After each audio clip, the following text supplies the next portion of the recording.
안녕하세요. 이 땅의 일에 대한 통합된 그리스도교 관점을 소개하고 나누기 위해 기독교 대한 선교교회 소금빛 교회에서 설립하고 후원하는 파이미니스트리 코포스 연구소 기본과정 2024년 일의 신화 다섯 번째 나눔을 시작하겠습니다.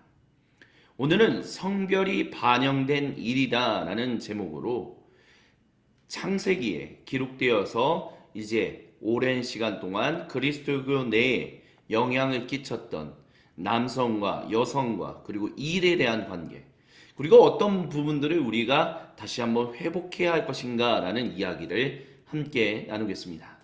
제가 잠시 기도하고 오늘 나눔을 시작합니다. 거룩하신 주님을 찬양합니다. 이 시간 일의 신화 다섯 번째 나눔을 시작합니다.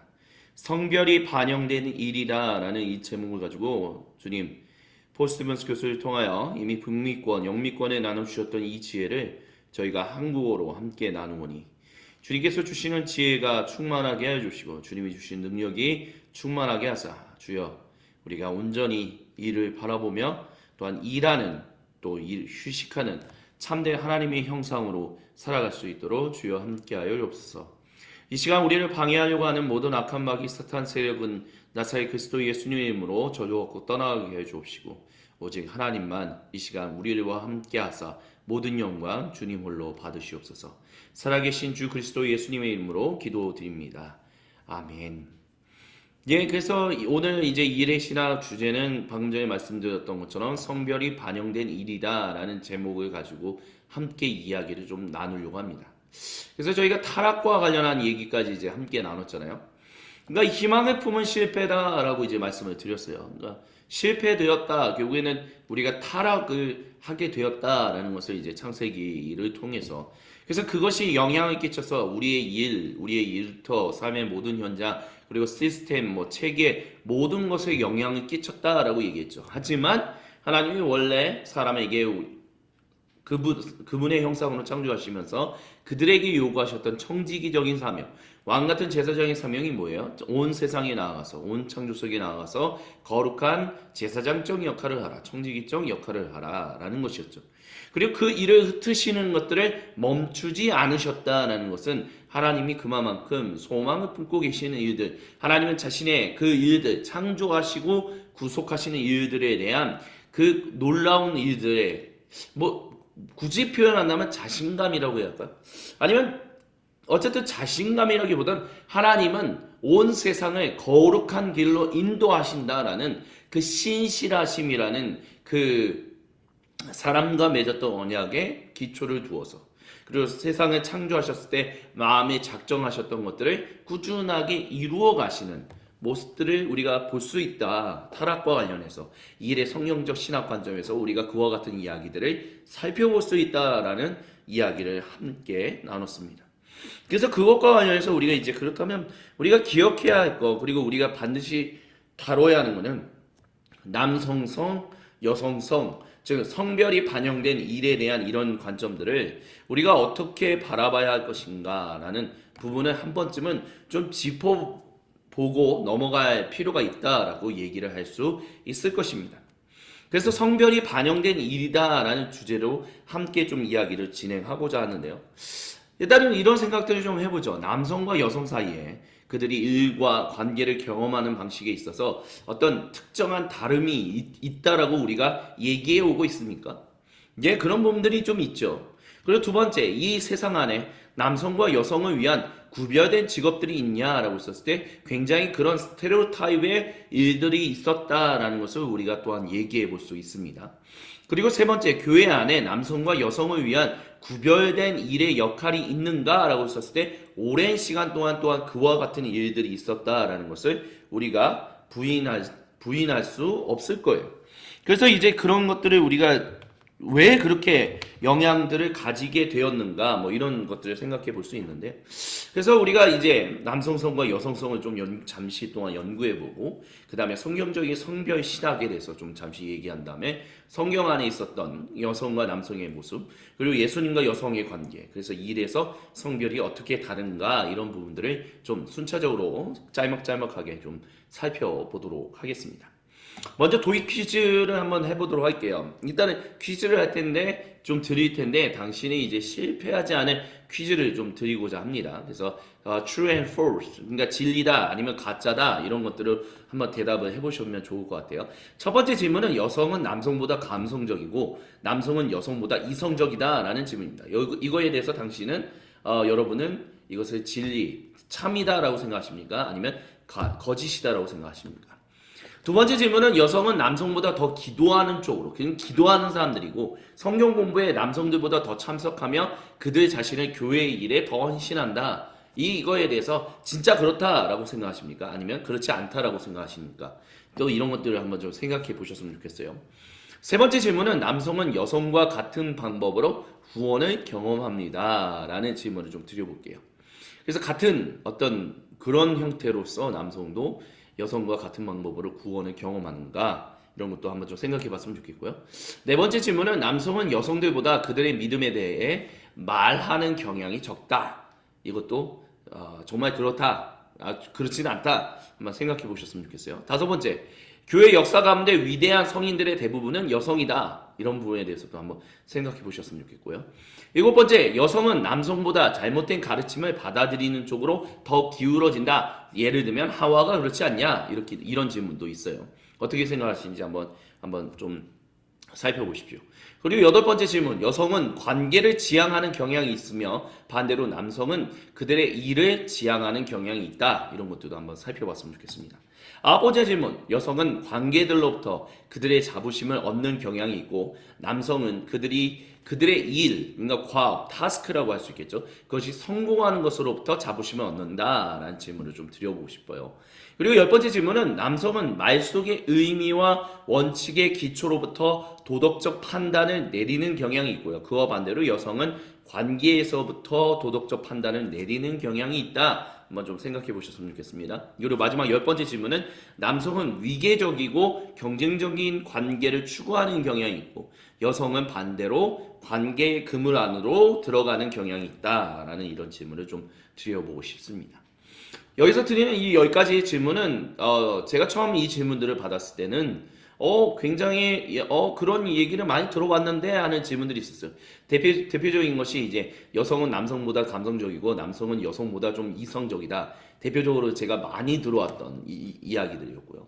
또 뭐 여성은 남성보다 잘못된 가르침을 받아들이는 쪽으로 더 많이 기울어진다라는 얘기도 들어본 적이 있었습니다. 신앙생활하면서 그런 얘기를 들어본 적이 있었다라는 것이죠. 또 여성은 관계를 지향하는 경향이 있다면 남성은 그들의 일을, 타스크를 지향하는 경향이 있다라는 말도 많이 들어봤었습니다. 근데 이런 것들이 일종의 방금 전에 말씀드렸던 것처럼 이제 스테레오타입이라는 거죠. 고정관념이다라는 거예요. 정말 그런가? 그렇다면 이런 질문을 해볼 수 있는 거죠. 왜 그런 고정관념이 우리 안에 형성되었는가? 비그리스도인들만이 아니라 그리스도인들은 그와 같은 성향들이 그런 생각들이 왜 생기게 되었는가? 그런 것들을 한번 좀 고민해 볼 필요가 있다라고 좀 말씀을 드리고 싶습니다. 그리고 계속해서 우리가 좀 생각해 보아야 할 것은 그런 고정적인 모습이 성경으로부터 온 것인가 아니면 그렇지 않은가라는 측면들도 우리가 좀 살펴보면 좋을 것 같습니다. 왜냐하면 이런 고정적인 생각들이 정말 성경으로부터 온 것이다라고 한다면 그게 맞다, 그게 참되다, 우리 모두에게 유익이 된다 이렇게 얘기할 수 있는 거잖아요. 근데 반대로 그것이 성경으로부터 참된 하나님의 그 형상으로부터 그분의 말씀으로부터 온 것이 아니다라고 한다면 우리는 그런 것들에 대해서 그렇다면 어떻게 하나님께서 긍정하시는 것들로 하나님께서 의롭다라고 말씀하시는 것으로 나아갈 수 있을 것인가, 방향을 선회할 수 있을 것인가, 그런 것들을 좀 고민해 볼 필요가 있다라는 거죠. 그렇기 때문에 우리는 더욱더 이런 것들을 주님의 말씀 앞에서 좀 살펴보는 일들을 할 필요가 있다라고 말씀을 드릴 수 있겠습니다. 그래서 이제 우리가 이제 계속해서 이제 살펴보려고 하는 것이 이제 남성과 여성을 좀 연구하는 모습들을 좀 그리스도교적인 것만이 아니라 좀 비그리스도적인 것도 한번 좀 살펴보면 좋을 것 같은데 일단은 뭐 잭 버스윅이라는 사람은 자신의 연구를 통해서 남성과 여성이 일반적으로 다르다라고 이제 얘기를 했어요. 세 가지 분야에서 그렇다라고 얘기했는데요. 그건 뭐냐면 첫 번째 도덕적인 결정을 내리는 데 있어서 그것을 만들어가는 과정에서 남성과 여성이 일반적으로 다르다라고 얘기를 했었고요. 두 번째는 대화를 나누고 관계 맺는 스타일에 있어서 좀 다른 측면들이 있다라고 얘기를 했어요. 그리고 자부심을 얻는 기초에 있어서도 그런 측면이 있다라는 이야기를 했었습니다. 그러니까 비그리스도인들은 일단 대체적으로 남성과 여성의 차이점이 있다라고 얘기하죠. 뭐 그리스도인들도 그런 얘기들을 많이 하고요. 그래서 뭐 금성에서 온 또 화성에서 온 뭐 이런 책들이 있는 것처럼 남성은 어떻게 여성을 이해하고 여성은 남성을 특별히 대화의 어떤 기술과 관련해서 대화하는 방법과 관련해서 어떻게 우리가 서로 다른 성별의 사람들이 온전히 소통할 수 있는 일들을 할 것인가라고 했었을 때 이제 다른 점이 있다. 일반적으로 그런 점이 있다라는 것들을 얘기할 때가 많아요. 그리고 성별과 일에 대한 어떤 유엔의 보고서를 보면 2010년의 보고서를 보면 일단 변화해온 모습들이 있다. 20세기로부터 21세기를 지나가면서 남성과 여성의 특별히 일과 관련한 부분에서 좀 달라진 부분들이 있다라는 것을 이렇게 보고서를 냈어요. 그래서 첫 번째 보고서의 특징은 지난 몇십 년 동안 세계적으로 여성들은 남성들이 전통적으로 지배하고 있던 다양한 직업들의 이제 그 안에 들어가고 있다라는 것을 이제 얘기를 하고 있습니다. 그래서 이제 목사님 뭐 교회와 관련해서 얘기한다면 목회자가 단순히 옛날에는 이제 남성들만 목회자 안수를 받을 수 있었다면 이제는 여성들도 목회자 안수를 받을 수 있는 일들이 뭐 이런 대표적인 사례 중에 하나다 뭐 이렇게 얘기할 수 있겠죠. 그리고 두 번째 이제 달라진 점은 뭐냐면 여성들은 봉급을 받지 않는 집안일을 위해 그녀들의 시간을 남성들보다 최소한 2배 많이 사용한다라는 거예요. 아직도 그렇다라는 거죠. 여성들이 다양한 직업군에 이제 들어가서 일하는 일들이 점점 늘어나고 있는데 그럼에도 불구하고 결혼을 한 여성과 남성의 모습을 보면 여성의 그 집안일을 하는 가사 노동을 하는 가사 근로를 하는 시간이 남성들에 비해서 더 많은 시간을 사용한다는 거예요. 그러면 그 얘기는 뭐예요? 여성들이 쉴 시간이 없다. 온전히 휴식을 취하는 수 있는 시간이 상대적으로 많이 부족하다라는 것을 보여주죠. 그런 측면에서 오늘날 우리나라에서도 많은 젊은 직업을 가지고 있는 여성분들이 결혼하지 않으려고 하는 이유가 뭐 이런 것과 관련해서 설명할 수 있는 부분이 있다라고 얘기할 수 있을 겁니다. 그리고 세 번째는 봉급을 받는 여성 근로자들은 남성보다 훨씬 더 긴 시간 동안 일한다는 거예요. 근데 봉급받고 그리고 가족에 대한 책임 그리고 다른 영역들에 대해서 남성들보다 2배 이상 더 많은 무거운 뭐 그것은 단순히 육체적인 것만이 아닌 책임감, 마음의 정서적인 것까지도 그런 짐을 지고 있다라고 유엔 보고서가 말한다라는 거예요. 그리고 네 번째는 5세로부터 14세의 여자아이들은 어마어마한 자질구레한 집안일들을 남자아이들보다 더 많이 하고 있는 것을 우리는 볼 수 있다라고 얘기를 해요. 그리고 다섯 번째, 여성에 대한 문화적인 압박은 남편에 의한 가정폭력 등의 해로운 일들로 귀결돼서 나타나고 있다라고 얘기하고요. 마지막으로 여섯 번째는 사하라 사막 이남의 아프리카 지방에 있는 가정의 절반과 도시에 있는 가정의 4분의 1은 쉽게 마실 수 있는 물을 얻지 못해서 그 물을 얻기 위해서 엄마들이 여성들이 굉장히 고생하고 있는 모습들을 볼 수 있다라고 말합니다. 그래서 이런 것들을 통해서 우리가 알 수 있는 것은 21세기, 그러니까 2010년, 꽤 오래, 14년 전 보고서기는 하지만 그럼에도 불구하고 성별 불평등과 불공평은 아직도 우리의 지구촌 내에 굉장히 혼재되어 있고 산계되어 있다라고 얘기할 수 있고요. 그렇기 때문에 사회 정의가 필요하다. 그러니까 성별이 반영된 일과 관련해서 얘기하는 비그리스도교적인 접근은 어떤 것에 보다 초점을 맞추고 있냐라고 한다면 사회 정의를 이끌어내는 일을 위해서 이런 문제성들을 계속해서 발표해내는 것에 초점을 맞추고 있다라고 이제 얘기할 수 있다라는 것입니다.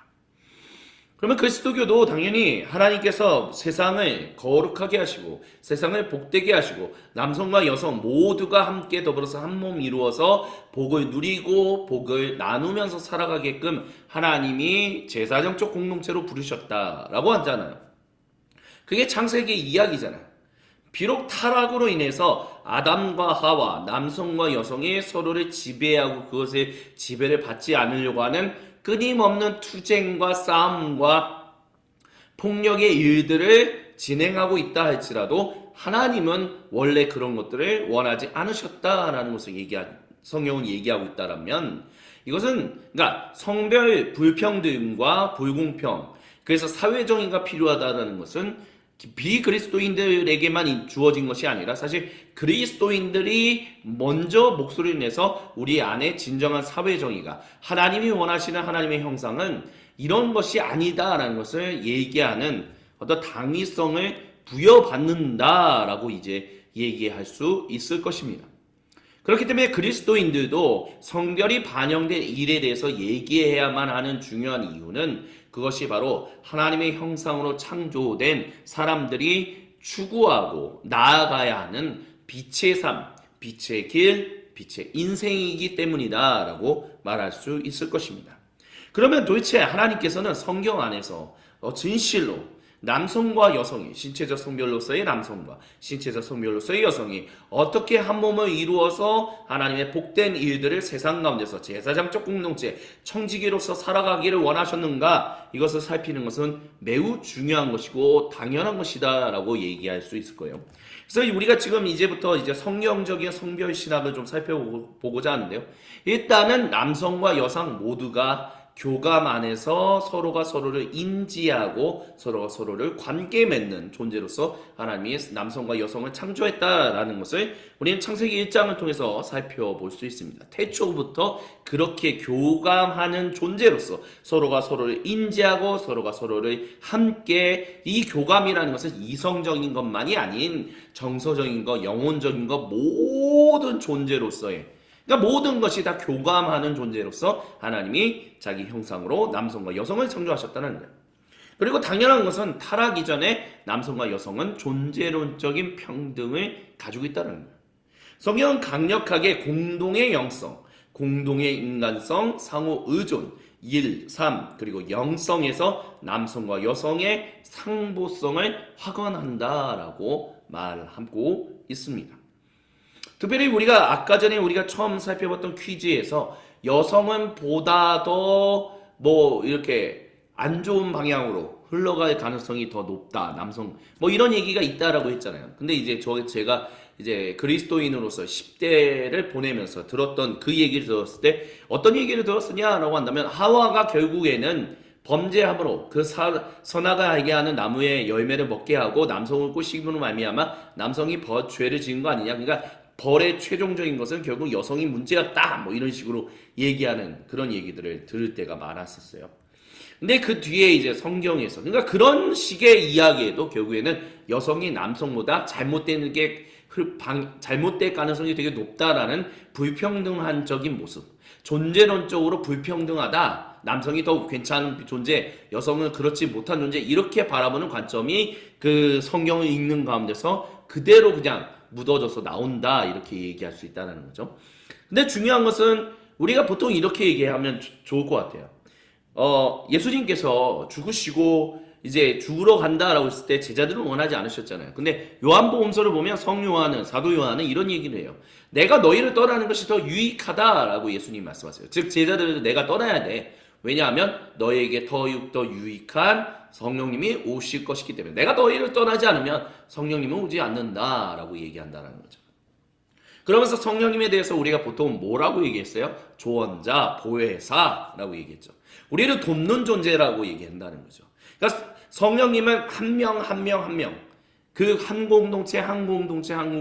공동체를 도우시는 분. 그렇기 때문에 성령님은 예수님보다 더 좋은 분 이렇게 표현한다는 거예요. 파라클레이토스. 근데 이 파라클레이토스 성령님, 보혜사 성령님 돕는 존재다라고 했는데 하나님이 여성을 창조하셨을 때 뭐라고 얘기하셨습니까? 남성이 혼자 있는 것이 좋지 않으니 여성을 돕는 존재로서 함께 더불어 살아가게끔 하기 위하여 여성을 창조하자라고 얘기했다는 거예요.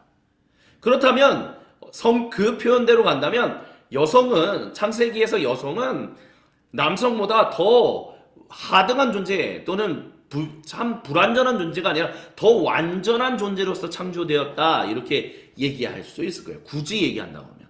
그러니까 남성이 좀 더 높은 존재고 여성은 그것보다는 좀 불완전한 존재야라는 이런 잘못된 관점으로 성경을 읽어왔다면 우리가 성경을 있는 그대로 읽는다면 사실 파라클레이토스 성령님 돕는 존재 근데 여성을 돕는 존재로 창조하셨다면 여성이 더 괜찮은 존재잖아요.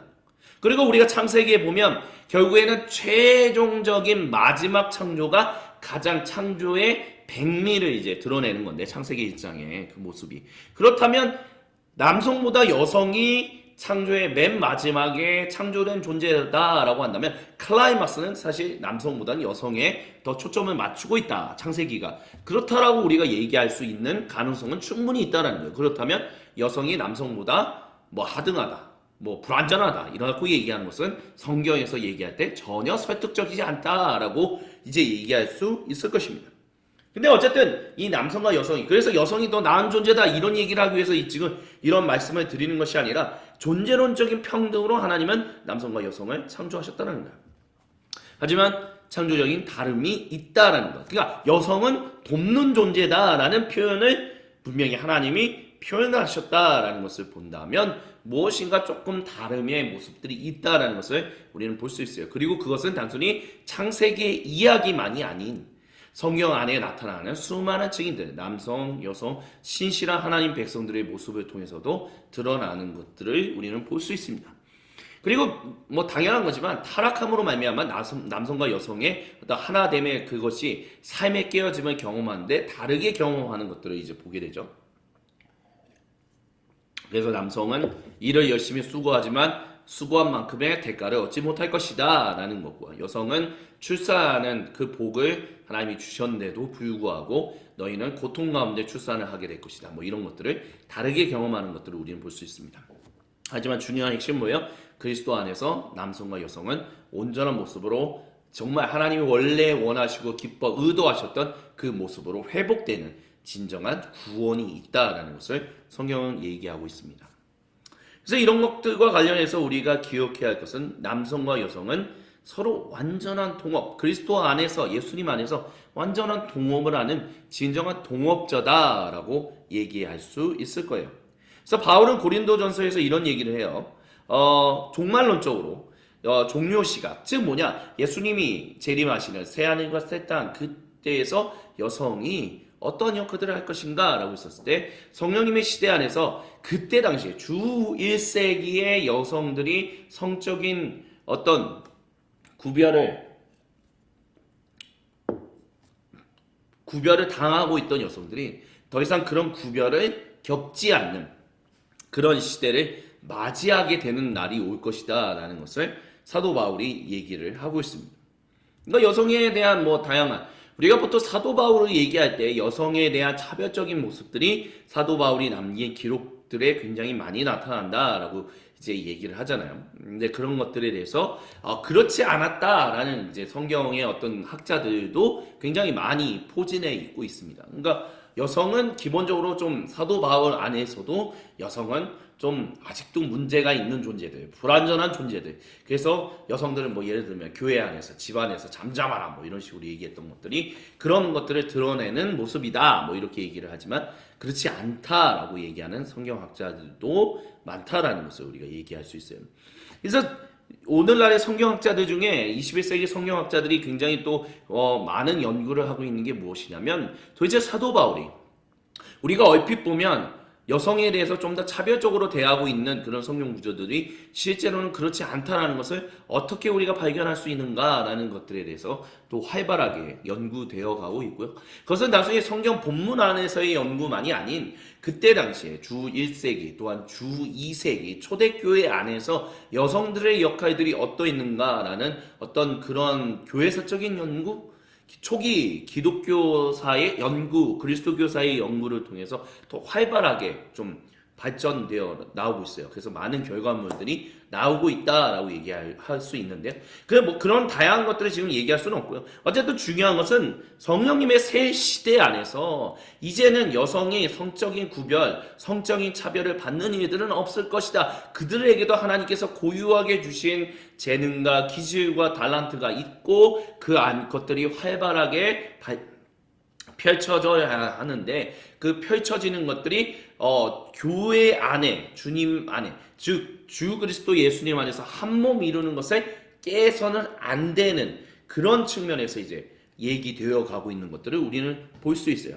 그러니까 어떤 측면에서 우리가 그러니까 사도 바울은 여성에 대해서 굉장히 차별적으로 얘기하고 있는 부분들이 있구나, 실제로 그런 거 아니냐라고 하는 부분들은 다양성을 통한 일치라는 주 그리스도 안에서 한 하나님, 유일하신 하나님의 단일 가족이 되었다라는 것을 깨트려서는 안 된다라는 측면에서 여성들에 대한 어떤 모습들이 좀 더 잘 함께 더불어져 이제 이야기되어야 한다, 그런 차원에서 얘기된 말씀드린 거고, 단순히 여성들을 차별적으로 대하는 말씀들만 있는 것이 아니라 남성들도 온전하게 다양성을 통한 일치라는 그 차원에서 잘못된 일들을 선택해서는 안 된다라는 얘기를 성 바울이 하고 있다라는 것을 또한 우리는 기억할 필요가 있어요.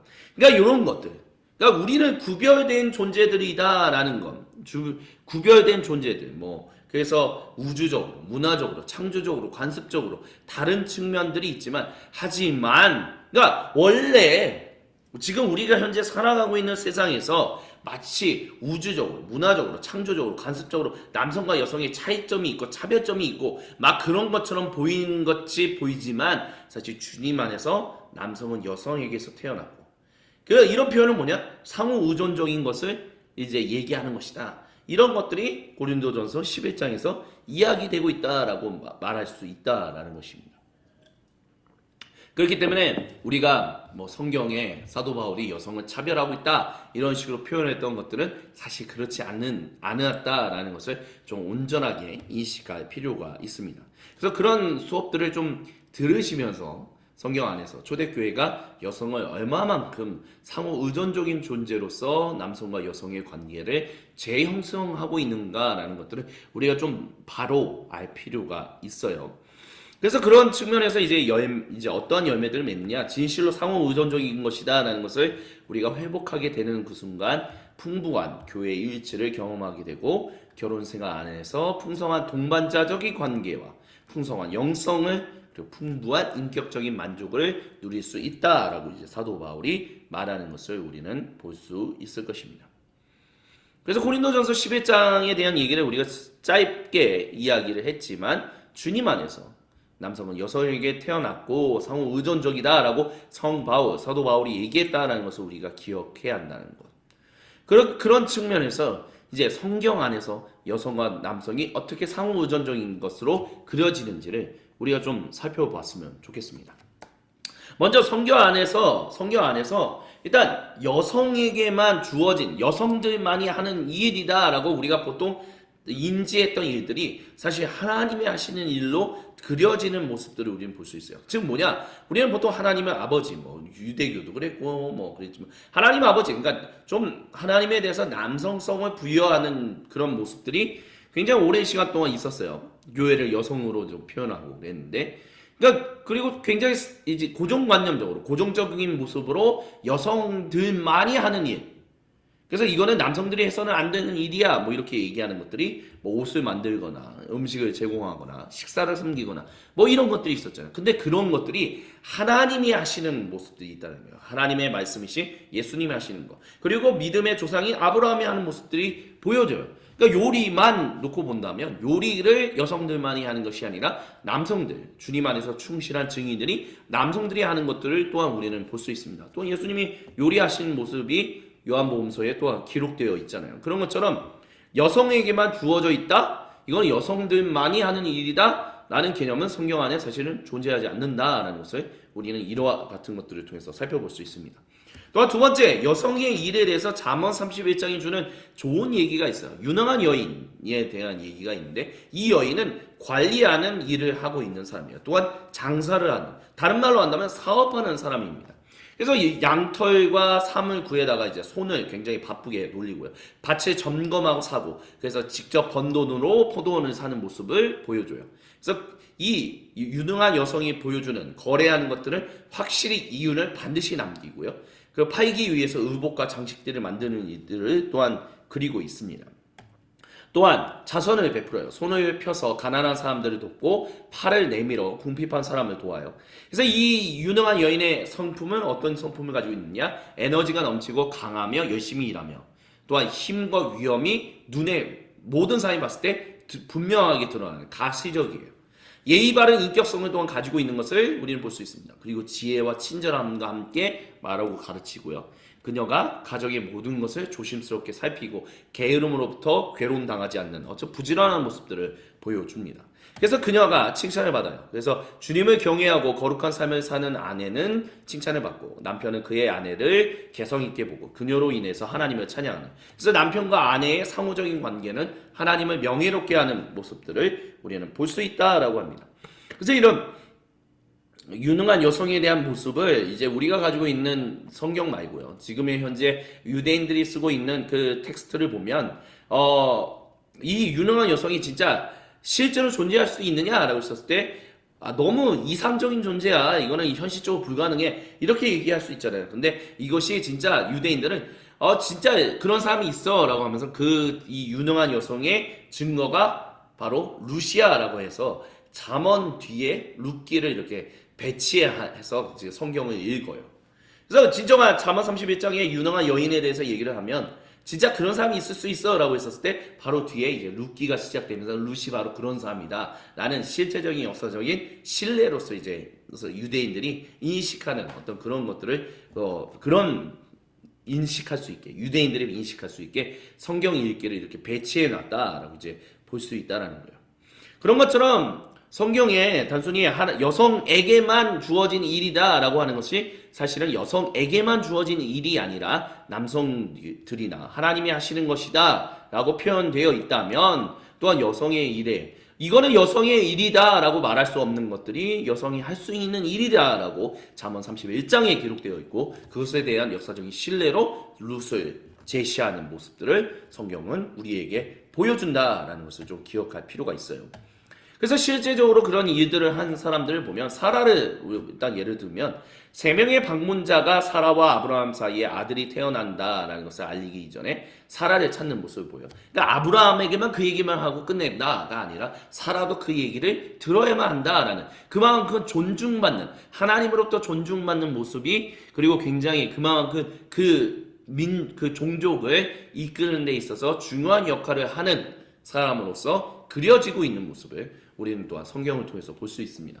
넌 리브가를 예를 들면 두 민족이 너의 태 안에 있다. 너의 태 안에서 두 백성이 나뉠 것이다. 한 백성이 다른 백성보다 강할 것이다. 형이 동생을 섬길 것이다. 라고 일을 했던 그래서 위대한 두 민족이 이제 태어났다라고 하잖아. 에서와 야곱. 그래서 에돔 민족과 지금의 에돔 민족은 더 이상 이제 존재하지 않는다. 뭐 그렇게 얘기를 한다 할지라도 꽤 오랜 이제 역사 동안에서 에서와 야곱은 이스라엘과 에돔 민족은 하나님의 민족들로서 굉장히 상호 보완적인 관계로 가야 하는데 그러지 못했지만 어쨌든 성경 안에서는 상호 보완적인 존재로서 가야 한다라는 그림들이 여러 군데에 등장하는 것을 우리는 볼 수 있어요. 그래서 에돔의 심판에 대해서 얘기하는 오바댜서를 보면 왜 에돔이 심판을 받았느냐? 하나님이 너희를 이스라엘 민족과 함께 상호 보완해서 함께 협력하여 하나님의 영광을 드러내는 일들을 위하여 너희를 세웠는데 너희는 오히려 이스라엘 민족이 잘못돼서 그 핍박을 당하고 그 이방 민족에 의해서 어려움을 당할 때 박수 쳤다 이거예요. 그러니까 너희는 그것만으로도 하나님의 징계를 받아야만 한다. 뭐 이런 얘기들 하는 거.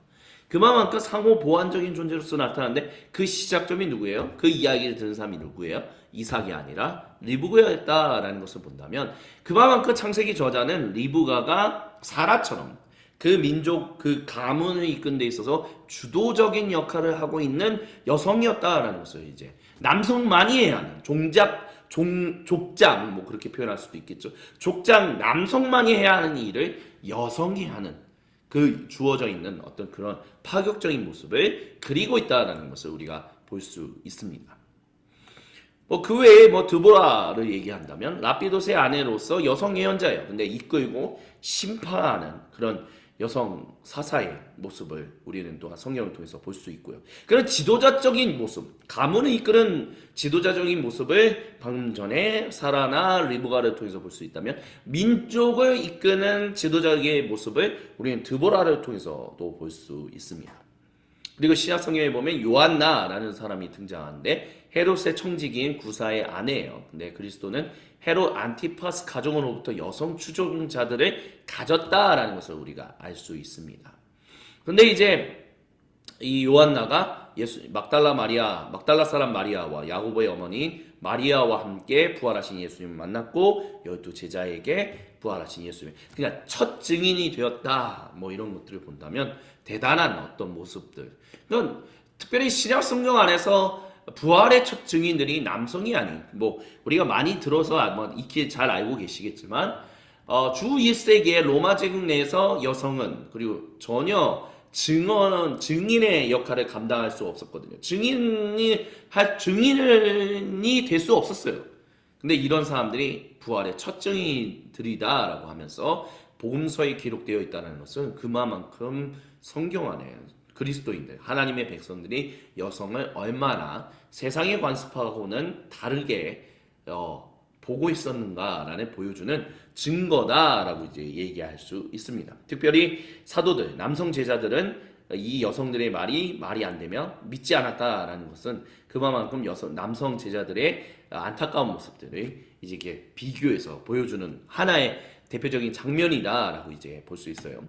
또한 루스드라의 리디아, 값비싼 자색 옷간 장수로서 이제 바울 사역의 첫 번째 회심자며 그녀의 직업에 의해서 인식된, 그러니까 전문 직업인이에요. 루스드라의 리디아는 자색 옷감 장수다라는 것이 성경의 기록인데 직업에 의해서 인식되는 첫 번째 여성, 그만큼 전문직을 가지고 있는 여성으로서 그려진다는 것.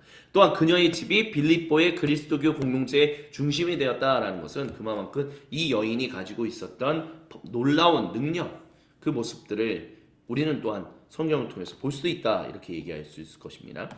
또한 나란히 일하는 남성과 여성의 모습도 성경 안에서 우리는 쉽게 찾아볼 수 있어요. 상호 보완적인 존재로서 함께 일하는 남성과 여성의 모습을 볼 수 있는데 슬로보와 하세의 딸들과 모세, 드보라와 바락, 나아만과 여종의 관계가 그렇다. 또 훌르다와 요시아와 사도 바울과 여성 일꾼들, 브리스길라와 아길라, 베베, 유니아. 특별히 브리스길라와 아길라는 이제 사실 부부잖아요. 근데 우리는 보통 브리스길라와 아길라 하니까 저도 옛날부터 우리 보통 그게 굉장히 문화적인 그런 거예요. 항상 남편을 먼저 얘기해주고 그 다음에 아내의 이름을 먼저 얘기하는 거죠. 그러니까 그렇게 본다면 브리스길라가 남편이고 아길라가 여성이다, 이렇게 생각할 수 있는데 사실 브리스길라가 여성이고 아내고 아길라가 남성인 거죠. 그런 것처럼 브리스킬라, 제가 남성성이 굉장히 주도되고 있던 그 주 1세기 문화, 로마 제국 문화, 그 그리스 로마 문화에서 여성의 이름을, 부부 사이의 이름을 여성을 먼저 얘기한다는 것은 굉장히 파격적인 일이다라고 또한 얘기할 수 있어요. 그만큼 브리스킬라를 굉장히 높게 치는 모습들을 우리가 좀 볼 수 있는데요.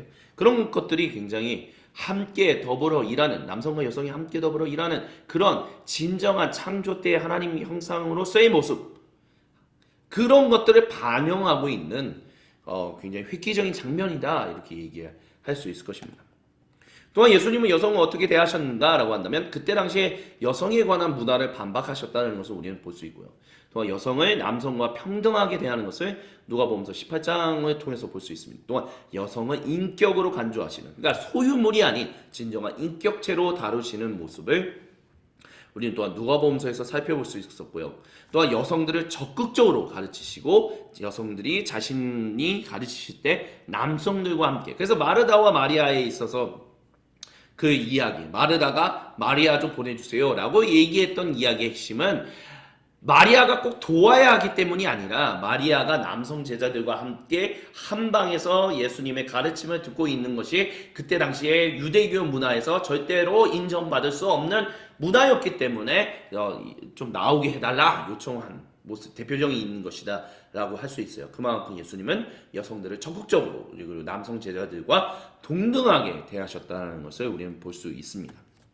그리고 유대교는요. 고대 유대교는 그때 당시에 주 1세기의 로마 제국보다 좀 더 여성을 좀 더 우호적으로, 인격적으로 대하는 그런 모습들이 있었어요. 그렇기 때문에 요즘 이제 신약 성경 학자들 중에 뭐 린 코익이라는 그런 여성 뭐 신약 성경 학자라든지 뭐 다양한 분들을 보면 여성들의 역할에 대한 굉장히 초대교회 주 1세기, 2세기에 그 놀라운 역할들의 모습들을 이제 보여주는데, 근데 그들이 이제 연구하는 그런 측면들, 그러니까 초대 그리스도교 내에서 여성을 굉장히 파격적으로 대하는 모습이 과연 왜 이렇게 등장했느냐라고 한다면, 그 시작은 사실 그 기원은 유대교에 또한 뿌리를 내리고 있다라고 얘기를 해요. 그래서 유대인들이 여성을 좀 더 그나마 로마 제국보다는 좀 더 인격체로 대하는 그런 모습들이 있다라는 연구 결과들도 많이 나오고 있습니다. 그래서 유대교의 미시나 같은 경우를 보면 밀가루를 빻거나 빵을 만들고 빨래하거나 식사를 준비하고 아이들을 먹이고 침대를 정리하고 옷을 만드는 일들을 그녀의 남편을 위해 하는 일이다. 뭐 이렇게 얘기를 하고 있어요. 근데 이 얘기는 뭐냐면, 그러니까 굉장히 그래 인격적으로 대하긴 하지만 그럼에도 불구하고 유대인들 안에서도 여성들의 역할은 좀 한정적인 역할, 제한적인 역할들을 감당했다, 뭐 이렇게 얘기할 수 있고요. 또 여성이 몇 가지 제한된 사례들을 제외하고 증인이 될 수 없었다는 것. 유대인들은 여성들에게, 뭐 모든 유대인들이 다 그렇게 얘기한 건 아니에요. 하지만 유대인들은 여성들에게 토라를 주는 것, 가르치는 것보다는 불태우는 것이 더 낫다, 뭐 이런 불평등한 모습들을 또한 볼 수 있다라고 해요. 하지만 예수님은 여성을 적극적으로 가르치셨고 남성들과 함께 있었다라는 것을 우리가 보면 얼마나 파격적인 일을 하신 것이냐, 이런 것들을 또한 볼 수 있다, 이렇게 비교해서 볼 수 있어요.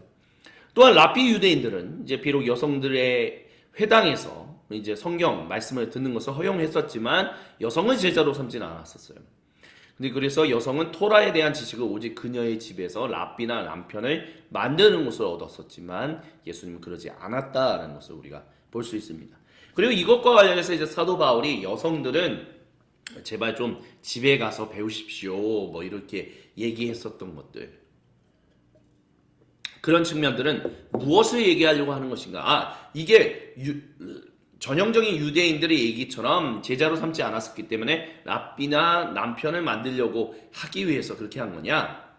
라고 했을 때, 그러니까 결국에는 성바울도 좀 성차별적인 모습으로서 여성들은 잠잠하고 집에서 그냥 남편에게 배워라, 이런 식으로 얘기한 거 아니냐, 이제 그렇게 얘기할 수 있지만 사실 그렇지 않다라는 것을 볼 수 있는 게, 아까 전에 우리가 잠깐 얘기했던 것처럼 다양성의 일치라고 했잖아요.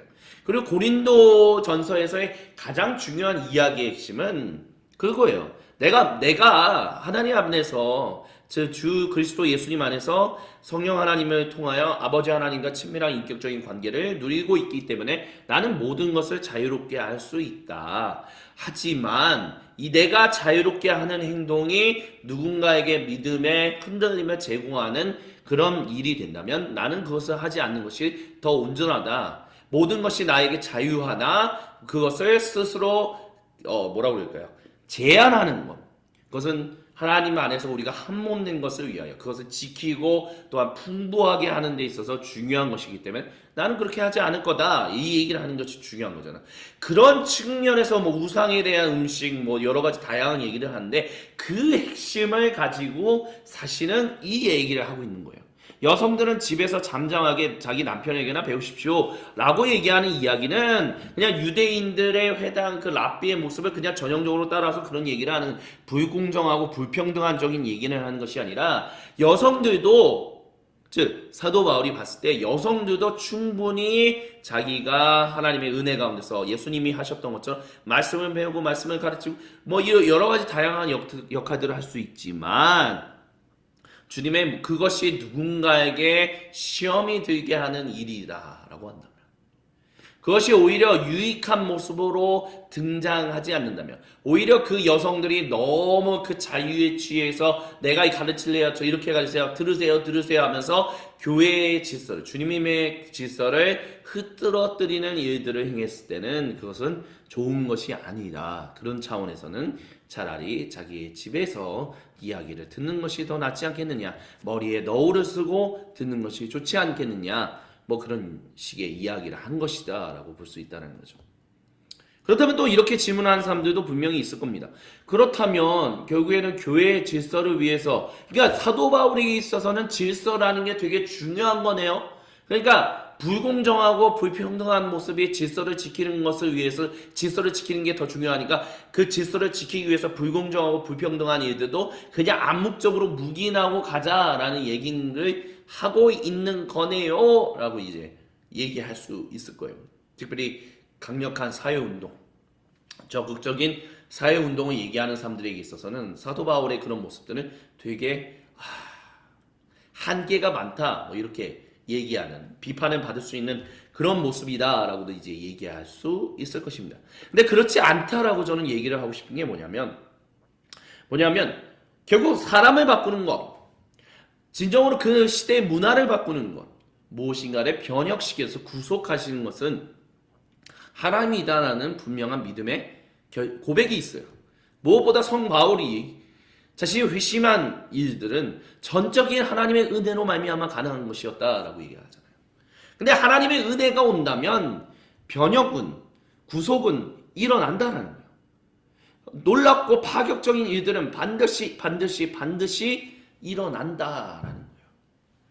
그렇기 때문에 지금 당장 이 일이 사실은 더 좋은 일이고 더 격려받아야 하고 더 응원받아야 하는 일임에도 불구하고 그것이 오히려 시험이 되고 있다면 그것은 하나님이 사람을 변화시키고 창조세계를 변화시킨다라는 것을 인정하지 않고 내가 변화시키고 우리가 변화시킨다라는, 우리를 하나님보다 더 앞세우는 잘못된 것에 빠질 수 있다라고 사도 바울은 얘기하고 있는 것이다 라고 우리는 볼 수 있어요.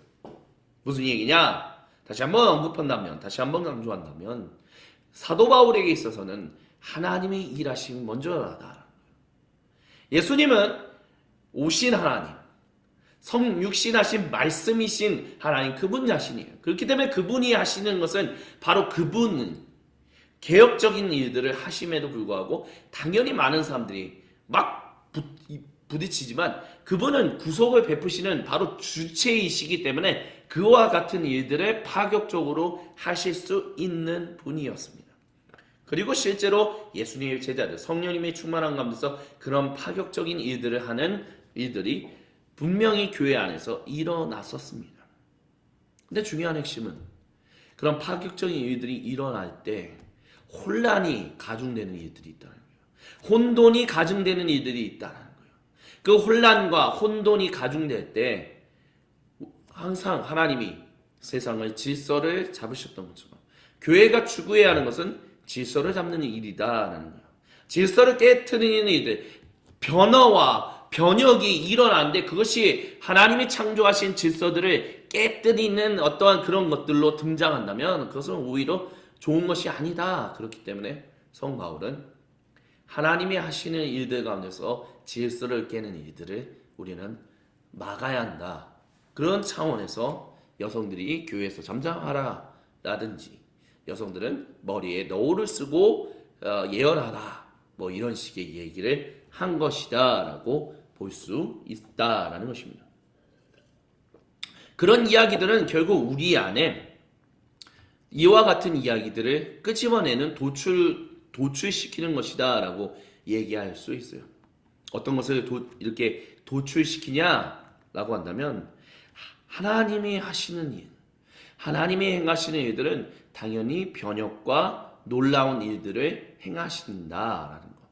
근데 그 변혁과 그것을 토대로 우리는 질서를 깨뜨리려고 하는 일들을 항상 또한 추구할 때가 있다라는 거예요. 성령이 충만한 가운데 새로운 일들을 하시는 굉장히 좋은 분들이 근데 오히려 하나님이 삼으신 진정한 참된 빛의 삶, 빛의 인생, 빛의 길을 그 질서의 일들을 깨뜨리고 엉망진창인 또 다른 케오스, 혼돈을 불러일으키는 일들을 추구할 때가 있다는 거예요. 사실 사도 바울이 있었던 주 1세기 교회의 여성들이 예수님으로부터 같이 예언할 수 있고 뭐 여러 가지 할 수 있어. 야, 적극적인 지지를 받았는데 그것을 힘입어 여성들 가운데 좀 뭐라 그럴까? 주도적으로 우리가 더 나은 존재야 뭐 이런 식으로 반대급수적으로. 왜 그런 거 있잖아요. 여성 운동을 할 때 그 남성들만큼 여성들도 평등 받아야 합니다. 뭐 이런 얘기를 할 때 남성들을 깎아내리고 여성 운동을 이제 여성의 인권을 신장시켜야 한다라고 얘기하는 사람들이 있어서 오히려 반발심을 일으키는 것처럼 주님의 문제 교회 안에서도 그런 모습들이 있었다라는 것이고요. 그런 모습들은 온전치 못하다라는 차원에서 사도 바울은 머리에 너울을 쓰고 예언하십시오. 여성은 교회에서 잠잠하십시오라는 식의 이야기들을 했다라는 것입니다. 그렇기 때문에 우리는 질서라는 이거는 좀 더 우리가 고민해 보아야 할 중요하고 되게 큰 주제다라고 이제 얘기할 수 있을 거예요. 도대체 무엇이 하나님의 질서입니까? 무엇이 하나님이 인정하시는 빛의 인생들이 가득한 진정한 하나됨입니까? 이거에 대한 고민은 사실 누구도 쉽게, 저도 쉽게 대답을 내놓지는 못해요. 하지만 그 질서를 깨트리는 이들을 변혁과 구속과 개혁의 일들을 할 때 항상 그 질서를 깨뜨리려고 하는 더 나아가는 또 다른 차별, 또 다른 불공평, 또 다른 불평등을 만들어내는 일들이 일어날 때 그것은 아니다라고 사도 바울은 분명히 선을 그었다는 거예요. 그러면 주님의 몸된 교회도 그것을 선을 긋는 이들의 목숨을 걸어야 한다는 거예요. 우리는 개혁과 갱신을 일으키시는 하나님을 따라가는 진정한 증인들이지만 그것을 토대로 마귀가 끼어들어서 개혁과 갱신을 오히려 또 다른 불공정, 또 다른 불평등을 만들어내는 일들을 행할 때가 있을 때 그것은 아니다라는 분명한 선을 그을 때가 있어야 한다. 그것을 분별하는 영적 지혜가 필요하다라고 얘기할 수 있을 것입니다. 그래서 이것과 관련해서 좀 그것을 같이 언급을 좀 길게 했습니다. 또한 여성은 예수님 십자가 순환과 부활에 두드러진 증인들이다라는 것 우리가 또 볼 수 있죠. 또한 사복음서는 여성들이 예수님의 빈무덤을 발견했다라고 이제 증언했다라고 얘기를 해요. 그래서 모든 사복음서가 여성들의 하나님 복음 증인 역할을 기록했다는 것은 굉장히 우리가 주목해 볼 만한 중요한 일이다라고 얘기할 수 있을 것입니다. 그래서 이런 모든 것들을 토대로 우리가 과연 남성과 여성은 일과 관련했을 때 다른 측면들이 있는가라고 했었을 때 일단은 우리가 창세기 1장의 창조기사와 창세기 2장의 창조기사가 있는데 주로 창세기 2장의 창조기사가 1장보다 더 오래된 것이다라고 이제 성경학자들은 얘기하거든요. 그것을 우리가 믿고 참되다라고 얘기한다면 일단 창세기 2장의 더 오래된 창조기사를 보면 땅을 정복하고 그것을 돌보라는 임무는 여성이 창조되기 전에 남성에게 주어졌다라는 것을 우리가 좀 기억해 볼 필요가 있습니다. 그리고 여기서 말하는 땅을 정복한다라는 것은 웨이스트랜드를 정복하라라는 얘기를 하는 거예요. 중요한 건 뭐예요? 지금 우리가 일의 성경적 신학 관점에서 얘기하고 있는 게 뭡니까? 지금 하나님이 세상을 창조하셨는데 세상에 창조된 곳에 에덴이라는 곳을 두었고 에덴 안에서도 어느 지점에 동산을 두었다는 거예요. 정원을 두었다는 거예요. 그리고 거기에 아담과 하와를 창조하셨는데 너희는 생육하고 번성하여 땅에 충만하라. 그래서 너희는 땅에 넘쳐나라 라고 했는데 그 땅을 정복하라는 것은 하나님의 창조물들이 복에 복을 낳는 생명이 생명을 낳는 일들을 하기 위하여 그 생명이 생명을 낳는 일들이 지금 일어나지 못하고 있는 에덴 동산 외의 에덴 땅 그리고 에덴을 벗어난 다른 땅들로 나아가라는 거예요. 그 땅들은 뭐예요? 전부 다 웨스트랜드, 전부 다 광야, 전부 다 버림받은 땅들이다라는 거예요. 거기에 생명이 사막의 강물이 넘쳐흐르게 하고 샘물이 솟아나게 하는 이를 위하여 너희는 그 땅을 정복하라 라고 얘기하고 있다는 거예요. 무슨 우리가 전쟁을 하기 위해서 야 칼 들고 가라 이런 식의 정복을 얘기하는 게 아니라는 거예요. 왜 알렉산더 제국의 그런 모습 우리가 무슨 뭐 위대한 제국을 가졌던 고구려 시대의 뭐 그런 아니면 몽골의 칭기즈칸이 가지고 있던 러시아의 지금 푸틴이 말도 안 되는 우크라이나는 원래 우리의 땅이다. 그 땅을 차지하는 게 좋다. 그게 진정한 기독교적인 모습이다. 뭐 이런 말도 안 되는 헛소리하고 있는 그게 마치 성경에서 하나님의 백성들에게 주셨던 땅을 정복하라는 모습과 연관시키는 왜 잘못된 일들이 자꾸 주님의 몸된 교회에서 일어나고 있습니다. 그게 아니다라는 거예요. 땅을 정복한다는 것은 그 땅이 생명이 생명은 낳는 땅이 되도록 그 땅을 개간하라는 거예요. 그 땅이 복된 땅이 되도록 일하라는 거예요. 그 일을 위하여 그 땅을 정복하라는 거예요. 생명이 생명을 낳지 못하는 그 땅을 정복하고 생명이 생명을 낳을 수 있는 땅으로 만들어라 라고 하나님이, 그리고 그 일들이 계속해서 그 일만 하고 끝내라 라는 것이 아니라 그 일들이 계속해서 진행되어 나갈 수 있도록 영원히 너희는 그 땅을 돌보는 제사장이 되어라, 왕이 되어라 라고, 청지기가 되어라 라고 하나님이 말씀하셨다는 거예요. 그게 성경이 말하는 진정한 땅을 정복하라 라는 이야기의 핵심입니다. 근데 남성에게 주어졌다는 거예요. 근데 이 남성이 그 일을 할 수 있게 여성은 도와라, 지혜를 주어라, 함께 더불어 살펴라, 함께 더불어 정복하고 함께 더불어 돌보라 라고 이야기하셨다라는 것입니다. 그렇기 때문에 남성과 여성 모두 모험과 친밀감에 대한 필요를 가집니다.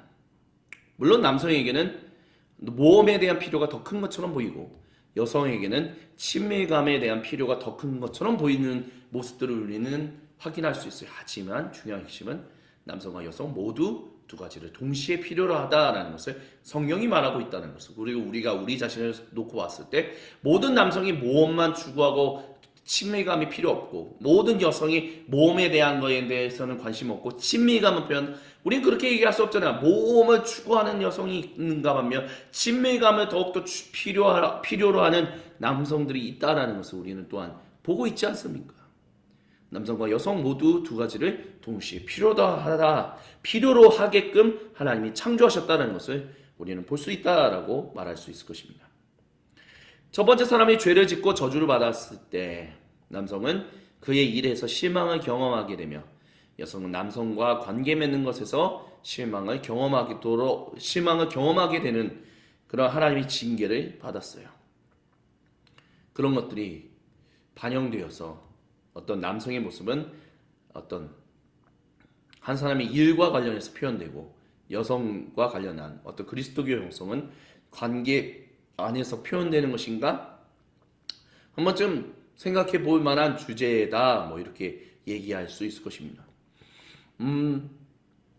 파이미니스트에서 추구하는 그리스도교 형성은 어쨌든 성경적 형성으로서 하나님이 모든 사람을 청지기로, 진정한 그 청지기적인 영성을 회복해야 하고 그 언약이라는 것을 중요하게 여기는 가운데서 우리가 하나님과 함께 더불어 한 가족으로 살아가는 것이 무엇인가 라는 것을 얘기하는 데 초점을 맞추고 있습니다. 하지만 그럼에도 불구하고 그것을 우리 안에 적용해 나갈 때 일단 우리는 기본적으로 남성성과 여성성, 남성과 여성에게 어떻게 그것이 열매 맺을 수 있을 것인가, 적용할 수 있을 것인가, 이런 부분들을 생각하는 이들은 당연히 따라오는 순서다라고 이제 얘기할 수 있을 거예요.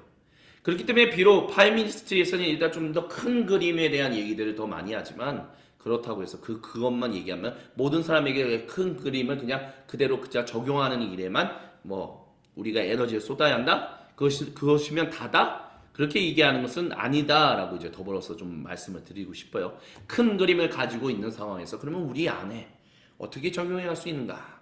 근데 내가 남성인데, 내가 여성인데, 일단 그 틀 안에서 우리는 진짜 남성으로서 하나님과 한 가족 되는 것은 어떻게 우리가 말할 수 있는가? 여성으로서 하나님과 한 가족 이루어서 살아가는 것은 어떻게 말할 수 있는가? 그런 차원에서 그리스도교의 영성을 이제 남성적인 측면, 여성적인 측면으로 좀 더 이렇게 세밀하게 접근하는 일들은 필요하다. 그렇게 좀 말씀을 드리고 싶어요.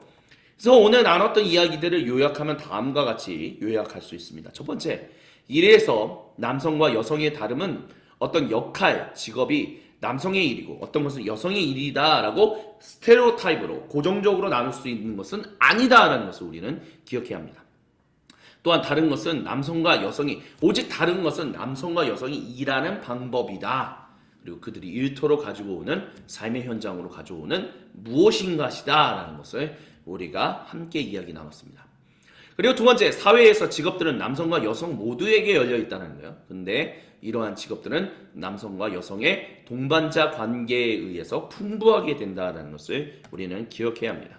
세 번째, 교회 안의 모든 사역들은 신약 성경 교회 사례와 같이 남성과 여성 모두에게 열려 있어야 됩니다. 그래서 남성과 여성은 동반자 관계에서 섬김에 대한 그렇지만 구별된 관점을 가지고 섬긴다라는 측면들이 있다라는 거 기억해 볼 필요가 있어요. 질서라는 측면과 관련해서 잠깐 길게 얘기했던 부분들이 그런 겁니다. 네 번째, 남성과 여성이 일로 가져오는 정확한 구별점은 남성과 여성 모두에게 찾아볼 수 있는 그러나 한 성별 또는 이성에게 존재하는 것으로 보이는 형질의 덩어리다. 이렇게 얘기할 수 있어요. 분명히 창조적인 특수성, 그래서 남성은 남성으로서의 특수성을 가지고 있고 여성은 여성으로서의 특수성을 가지고 있다. 이렇게 얘기할 수 있습니다.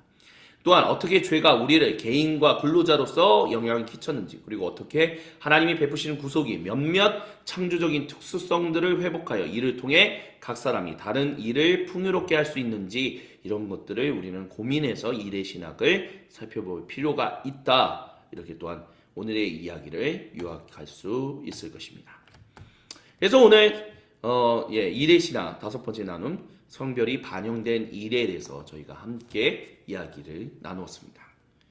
이제 계속해서 이제는 좀 더 그 뒤에 우리가 성경, 구약 성경과 관련해서 일에 대해서 어떠한 성경적인 관점들을 이야기하는지 그런 것들을 계속해서 저희가 좀 살펴보고자 하는데요. 그래서 주님이 우리에게 주시는 지혜와 은혜가 충만해서 정말 우리 안에 일을 바라보는 온전한 관점이 풍성하게 회복되어서 정말 세밀하게 적용되는 일들이 넘쳐날 수 있었으면 좋겠습니다. 오늘은 그러면 여기까지 진행하도록 할게요. 제가 잠시 마무리하고 기도하고 마무리하겠습니다. 거룩하신 주님 감사합니다. 성별이 반영된 일에 대해서 함께 이야기를 나눌 수 있게 해주셔서 감사합니다. 주여 우리에게 지혜를 주시고 우리에게 온전한 분별을 할 수 있는 영적인 능력을 허락하여 주옵소서. 감사합니다. 주님께 모든 영광을 올려드리며 살아계신 예수님의 이름으로 기도드립니다. 아멘. 이것으로 마무리하겠습니다. 감사합니다. 여섯 번째 나눔. 모든 것이 헛되도다 라는 것과 좋은 일은 무엇인지에 대해서 저희가 함께 이야기를 나누도록 하겠습니다. 감사합니다. 수고하셨습니다.